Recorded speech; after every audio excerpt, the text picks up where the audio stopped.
planet is heating up. People are restless and the rich run everything. The revolution will not be televised, but it will be broadcast over the next hour live on Radio Chaser. Oh, yes, welcome to the show. We have Zoe Norton, Lodge, Andrew Hansen. My name is Dom Knight. Today, we're going to take a look at bizarre Macca's items from around the world as we prepare to welcome back the El Maco. The latest on that bizarre ferry crash with the guy falling asleep, and what has Pete Evans been up to? But first of all, the lockout laws are on the way out. We heard on the news, Jan 14, we can drink late again. Except in King's Cross, which is still dead. Yeah. I mean, look, I mean, is this an admission that they were a terrible idea from the New South Wales government? A little bit. No, they were a great idea for the 5 years that they were in or whatever, Zoe, and now suddenly they're a terrible idea. Get with the program. I know. I feel a little bit bad because I don't go out because I'm really boring. I don't. It has had zero impact on me whatsoever. Yeah, me neither. I think once I wanted to go into a venue after 1:30 and couldn't get in. But yeah, me too. I was in favour of them actually because it made the rest of Sydney brought them into line with my life. That's true. We were all Andrew Hansens for several years, but they've tried to claim that the problem's solved. So we've all learnt our lesson. We won't be doing late night shenanigans anymore. Yeah, sure. I'm not sure that's going to work out well. But no, I'm very glad I mean, look, it is for the best. Look, I'm actually very glad for a different reason, which is that you guys know that, remember the new Star Wars is going to be made in Sydney. Oh, yeah, Fox Studios, yeah. Yeah, and look, I mean, that could have gone a very different way if it was filmed when the lockout laws were still in place. Whoa, this Sydney cantina is full of weird alien characters. I can identify all the Sydney types for you, Master Luke. Those blonde ones are social influencers from Bondi. The seedy ones there are real estate agents. And that massive dickhead is Salim Mahaja. Or possibly Jar Jar Binks. I like the music. Where's it coming from? Those speakers. All Sydney's live musicians were sent to the spice mines of Kessel. Hey, they're kind of not welcome in a Sydney cantina. What? Your droids, they have to wait outside. Unless they're poker machines, in which case they're very welcome. R2, can you switch to Queen of the Nile mode? Oh, it's 10 o'clock. Everyone has to wait outside. Why? Because the lockout laws mean this cantina is now closed. I haven't felt so disappointed since the Phantom Menace. On the upside, R2 just paid out. Radio Chaser on Triple M. Concrete Blonde on Triple M. That's Joey. Hey, Zoe and Andrew, I've just thought of what to give my family for Christmas. I'm going to give them the Radio Chaser podcast. Every episode on a thumb drive. It's free. Oh, it's free. Yeah. Oh, I'm so jealous of your family. Yeah, you can download it for free anywhere you get podcasts. Yeah, for your daughter as well. Yeah, she'll love it when she can 1.5. understand. Yeah, great. Oh, lucky girl. An heirloom. Topical comedy. Really. It's not going to age at all. Yeah. Kept on the mantelpiece. Yeah. Hey, speaking of Christmas, Tommy, you've got to be a bit careful though with your Christmas gifts. You better make sure that USB stick is the right weight. What? Because I don't know. I just want to run this past you, see what you guys think. There's ham police out. ham weight police. Really? This is a real thing. There is apparently a group of people called the National Measurement Institute. And they're kind of like a crack team of police operatives who specially go around to shops and measure hams to make sure that they're the right weight. Sorry. Or that they're the weight that they say they are. Are they actual police? Look, I don't know if they wear uniforms or if they, dress up as pigs, or I don't know how it works exactly, but. But is this a government thing, or is this some people off their own bat have decided to? Yeah, vigilante, like sort of. Charles Bronson, you mean, sort of going around measuring hams and shooting the person if he's not up the right weight. Speaking of Charles, I think that'd be very useful actually if they inspected at the gym, because Charles reckons he can bench press, 20 or 30 kilos. I'd like that he go and just check he's actually not lifting polystyrene weights or something. Yeah, just sitting there eating 30 kilos of ham that has been correctly measured. Sound sus. Yeah, it does sound sus. No, I think it's a government thing, Zoe. I think it's an actual like I think our tax dollars are going to police hams. That's good. I mean, aren't people waiting in the foyers of emergency wards and not getting seen by medical professionals, and yet we're measuring ham? It's an outrage. I think it's possible. It'd be good if they all retrained as paramedics. I agree, but in the meantime, why not weigh? I mean, why not go around and weigh quarter pounder with cheeses? Is that quarter pound plus the cheese or including the cheese? That's what I want to know.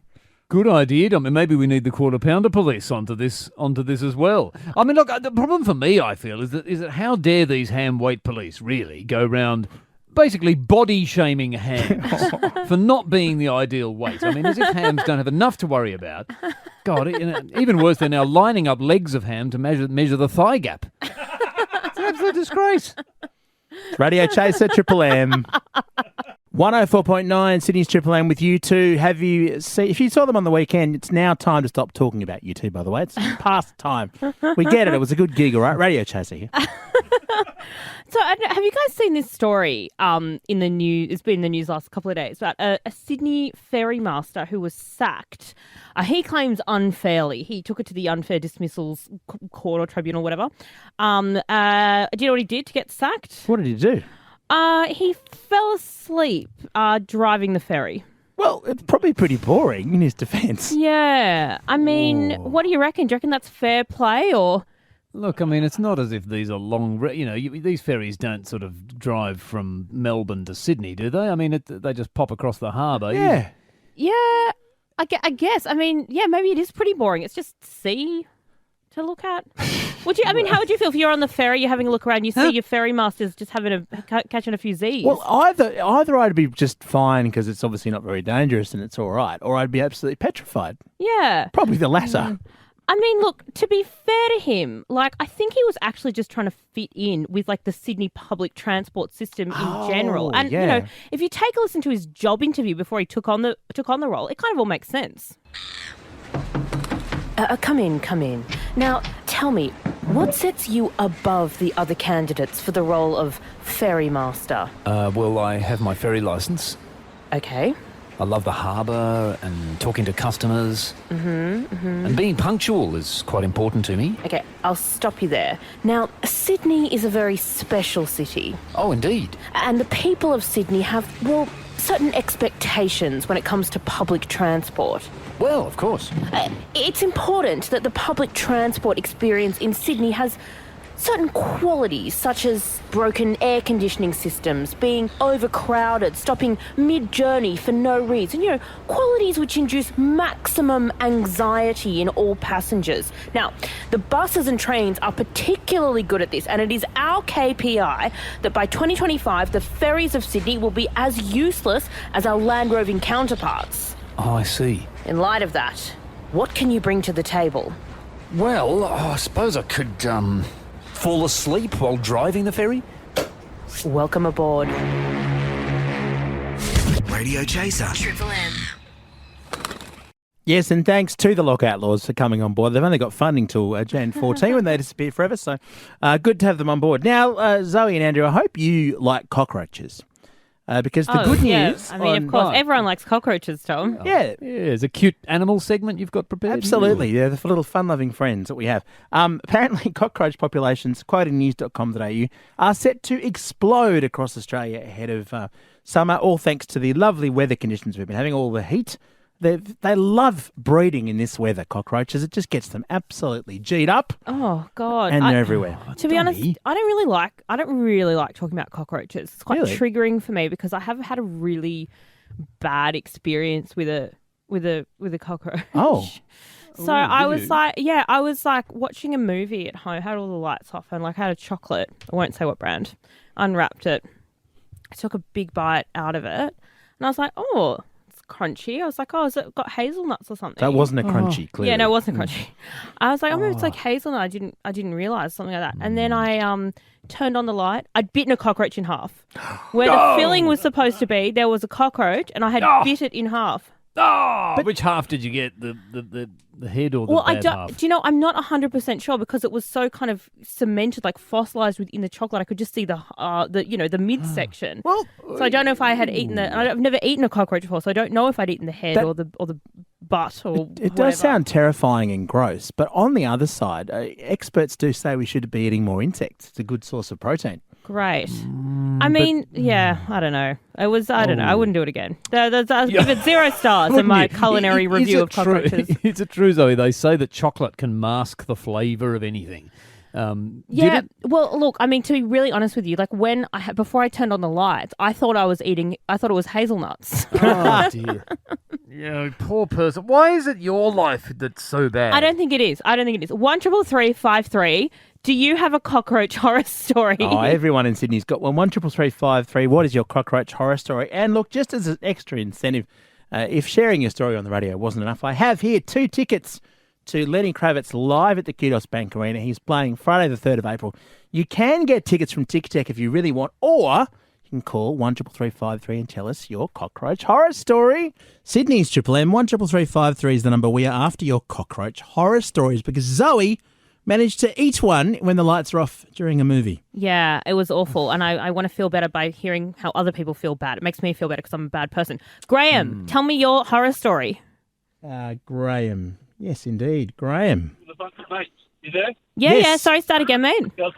Yeah, we're camping with a bunch of mates, and this cockroach launched itself at my head. What? And buried in my... He launched at me, attacked me, and What? buried in my ear. No. I'm serious. Buried in your ear. In my ear. And at 2 o'clock in the morning, we had to go to the hospital and get it taken out. He buried himself in my ear. It's not good at all. Is that like an earworm?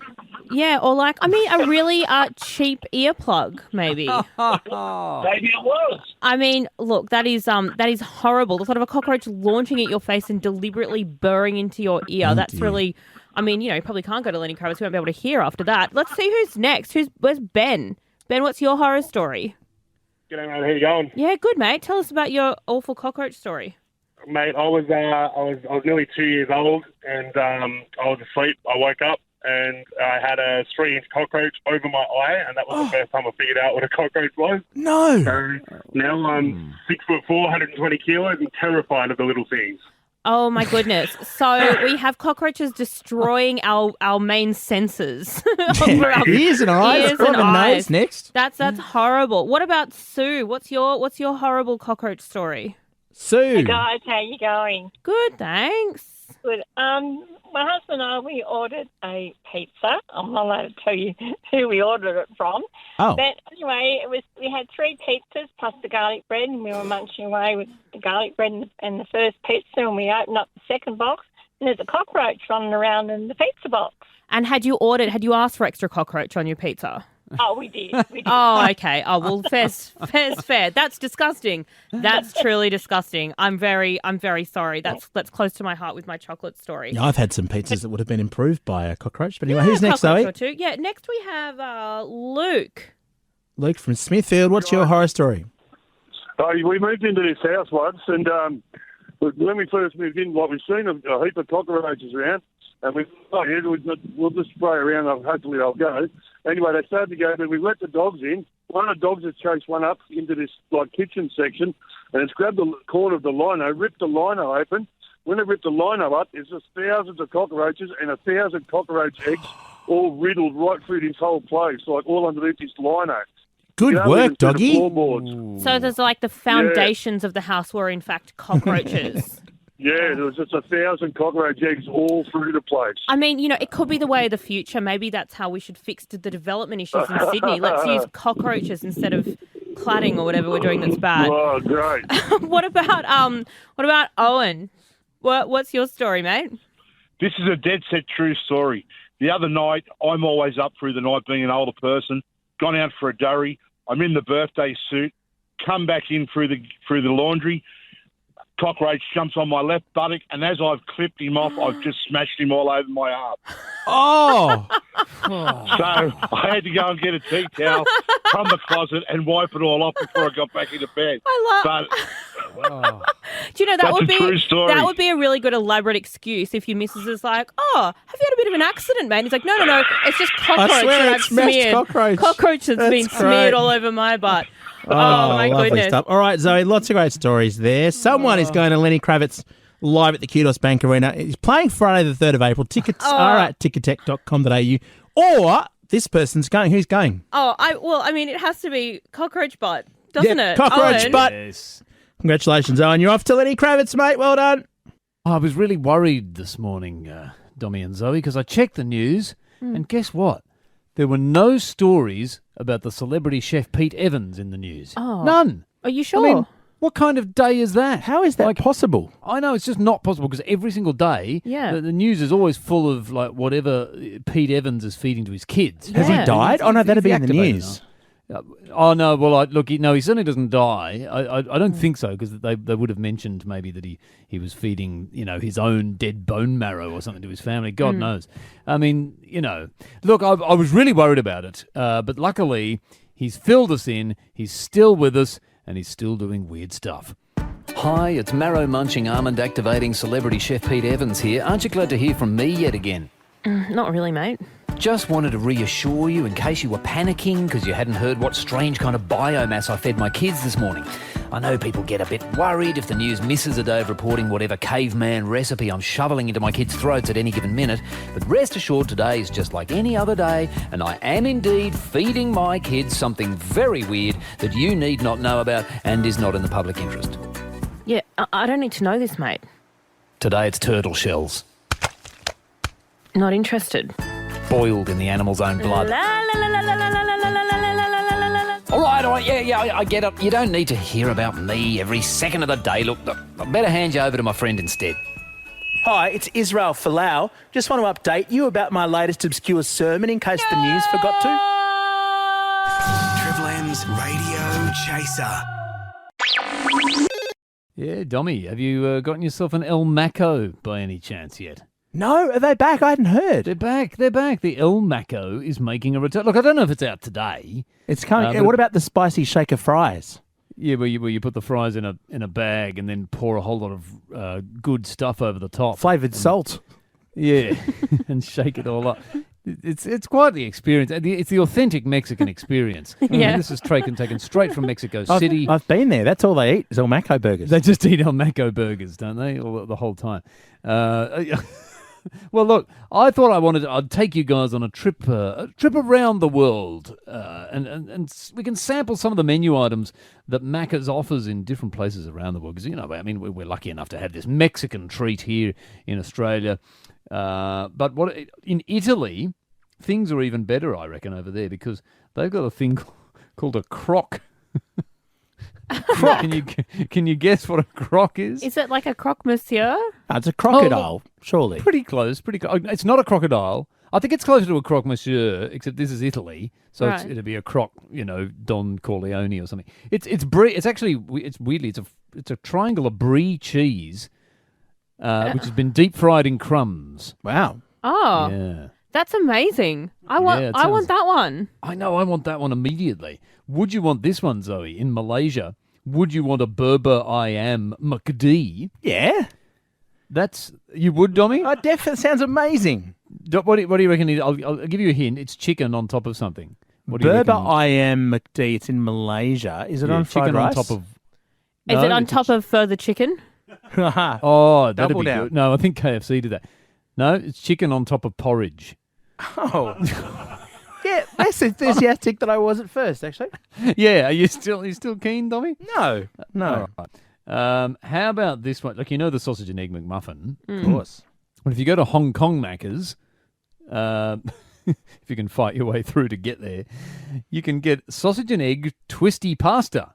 Amazing. And Oh. it's like spiral-shaped pasta in a bowl with just a sausage, like a sausage McMuffin patty on top. Oh. Yeah. So it's just like pasta where the helpful muffin that would really help you eat it would be. You've just got loose pasta. Yeah, you got loose pasta under a great. patty. But it's a big patty on top of it. That's Yeah, that's just doesn't make any sense. That's an affront to the You to the McDonald's empire. Tell you what, throw one at a cop in a protest and it'll go down very well. I'll take you to Germany. Now, they've got one thing, they like sausages in Germany. Don't they? How many sausages do you think they managed to squeeze into one burger? It's called the Nürnberger. The Nürnberg. I reckon 4. Oh, Dommy, you're pretty close. 3. 3? There are 3 full sausages lying Oh next to my each God. other in the Nürnberger, dangling out of the burger. Looks absolutely amazing. And look, finally, I just want to take you to the USA Macca's, where you can get this obscene construction with a mind-boggling number of unnecessary patties and buns. It's called a Big Mac. Triple M Radio Chaser. Cat's pajamas or cat's piss? Now, look, Andrew and Zoe, great news. I want you to tell me if it's cat's pajamas, good, or cat's piss, bad. A new trend is out, and one woman says it is more energising than a morning coffee. Perineum sunning, exposing basically your undercarriage, let's put it in those terms, to the rays of the sun. Only for 30 seconds. Apparently, 30 seconds of sun down there gives you healthier libido, deeper sleep, boosts creativity, supercharges your focus, and more balanced hormone functions. Well, I mean, it makes sense. It's like a suppository. Suppository of sunlight. Of vitamin D, like just straight up there. Oh, that's the quickest way to get it in, isn't it? Yeah, but I know, but it kind of gives the lie to the old expression, Zoe, about where the sun doesn't shine. If you peel it open, it will, I suppose. Well, I guess that's what Hare was singing about with Let the Sun Shine In. Oh, dear. No, it's cat's piss. Like, if Why? we were designed for that, we would have been built upside down. So conservative, Andrew, so conservative. You need little hats, little perineum hats to protect ourselves from the sun. Yes, and little sunnies. Yeah, no perineum hat, no play, they'll say at school. I get sunburnt very easily, and I've got to say, of all the places I've been sunburnt on my body, that's the one place I haven't. Oh, you wouldn't want to be sunburnt there. Imagine getting a would you mole even be able to burnt off. tell with all the whatever? Oh, because I don't want to talk about it. Imagine the peeling. Oh, no. So slip, slop, slap. Yep, on your perineum, very, very good. On your... All right, and slip, slop, slap on your flaps. We've got 25 seconds left. Shall we just spend it on the perineum? Oh, dear. I mean, do you think you'd use a heat lamp? Would you get the same benefits? Oh, like a solarium? Yeah, like solarium. At the tiniest solarium in the world, just to hover over for 30 seconds. Look, I'd love to keep discussing this, but unfortunately, Kennedy Malloy's coming up next. This is 104.9 Cities, Triple M. Radio Chaser back tomorrow from 3. Catch you then.